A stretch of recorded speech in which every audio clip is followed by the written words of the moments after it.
Tuesday afternoon, and Azimio leader Odinga was in Parliament for the first time since the August elections to receive his 2022 parliamentary circus dividend.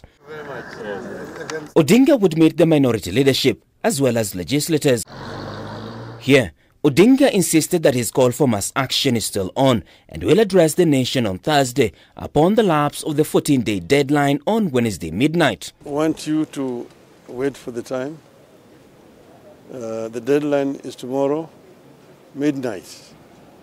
So you will hear from us on Thursday. During the Jubilee rally, Odinga listed demands, among them electoral reforms at the IEBC, as well as lowering the cost of living.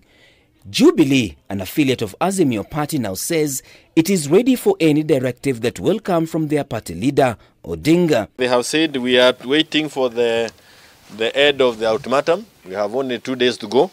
Alafu sisi wote tutakuwako kule, baba atasema tuende na tutapambana vilivyo kuhakikisha kwamba yote yamewezekana kama tulivyosema kwa Azimio. Jubilee Secretary General Jeremiah Kioni says that the Mount Kenya region no longer has faith in the Kenya Kwanza government.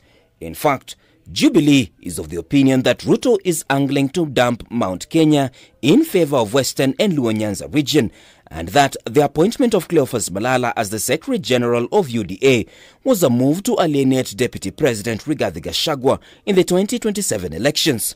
William Ruto is interested with Western Bloc, and he's also interested in trying and see whether he can get something from Nyanza. It is the head of his interest in Mount Kenya.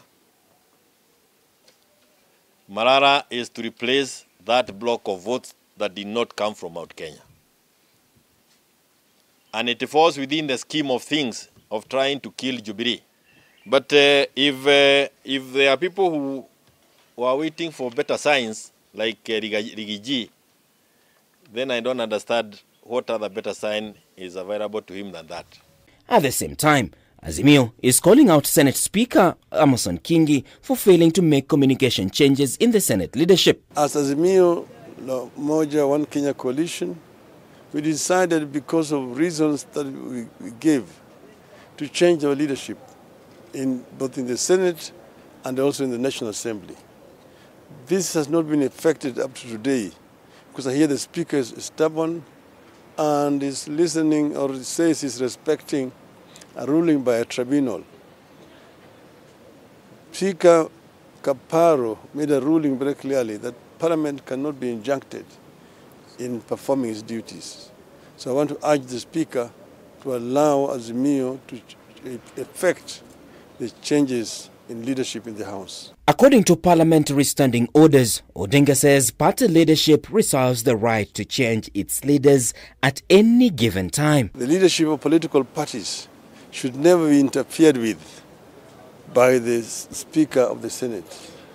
When a political party chooses to change leadership or to whip a member for any reason, it is none of the business of the Speaker to interfere. Last month, following a meeting at State House where 30 Jubilee leaders pledged allegiance to President Ruto, recommendations for their removal at the helm of the party was forwarded to House Speaker. A consequent coup and attempts to send Secretary General Jeremiah Kioni on suspension were thwarted by the courts. And now, Kioni is roaring back at the rebels. If you think you are taking it away from an individual, you will be taking it away from the members. These members you are seeing here. So be prepared to deal with the members, and I can tell you they will deal with you properly. Yes. Wakati ya mchezo imetoka. Martin Opio, K24 TV, Nairobi.